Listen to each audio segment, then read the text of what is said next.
केंद्र सरकार ने आरएसएस की गतिविधियों में सरकारी कर्मचारियों के शामिल होने पर लगे प्रतिबंध को 58 वर्ष बाद हटा दिया है, जिसे लेकर कांग्रेस नेता जयराम रमेश का कहना है कि अब नौकरशाही निक्कर में भी आ सकेगी।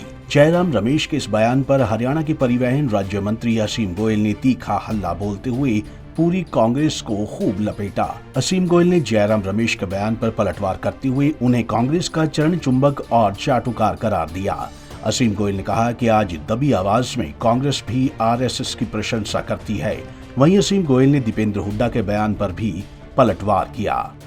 जयराम रमेश जी जिन लोगों ने एक परिवार का ही स्तुति गान सीखा है और जिन लोगों ने कभी समय आया सत्ता लोलुपता के नाते और अगर मैं कहूँ कि चाटुकारिता के नाते हर कांग्रेसी ने एक नया रिकॉर्ड कायम किया है। जितने चरण चुंबक ये कांग्रेसी हैं, किस प्रकार से आरएसएस एक राष्ट्र और अगर मैं कहूँगा कि राष्ट्रीयता को मजबूत करने वाली एक सामाजिक संस्था है, उसके ऊपर किस प्रकार से एक सोची समझी साजिश के नाते कांग्रेस ने कितनी बार बैन लगाए, कितनी बार इनको प्रताड़ना दी गई।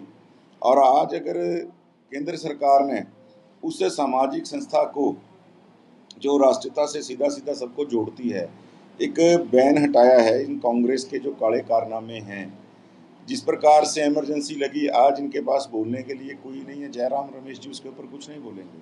जिस प्रकार से 1984 के अंदर हमारे सिख बंधुओं का कत्लेआम हुआ, किस प्रकार से सरकारों को तोड़ा गया, वो कभी नहीं बोलेंगे, क्योंकि इतने बड़े चरण चुंबक हैं कांग्रेस के। और चरण चुंबकता की हद ये है, कांग्रेस का हर लीडर आज बात तो लोकतंत्र और प्रजातंत्र की मोहब्बत की दुकान की बड़ी बड़ी बातें करता है, लेकिन कांग्रेस ने जितने काले कारनामे किए, एक परिवार ने जितने काले कारनामों को जो है अंजाम दिया इस भारत के अंदर, उस परिवार के खिलाफ एक शब्द भी बोलने की इन लोगों की हिम्मत नहीं है। और मैं तो बड़ा स्पष्ट कहना चाहता हूँ कि इस देश का जो भारतीय है, जो राष्ट्रीयता को मानता है, कहीं तो कांग्रेसी हैं जो पीठ पीछे जाके कहते हैं कि संघ की शाखा से हमें सीखना चाहिए। और संघ की शाखा के अंदर केवल राष्ट्र, केवल भारत को एकजुट करने के लिए, भारत को ताकत देने के अलावा कोई बात नहीं करते।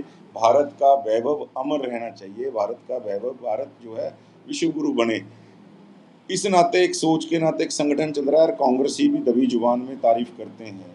तो ये जयराम रमेश जी की मजबूरी है, एक परिवार की चरण चुंबकता के नाते इनको जो है ऐसी स्टेटमेंट्स देनी पड़ रही हैं, और मैं इसका फैसले का स्वागत करता हूँ। तो भुगतना पड़ेगा। ईडी एक स्वायत्त एजेंसी है, वो अपना काम कर रही है।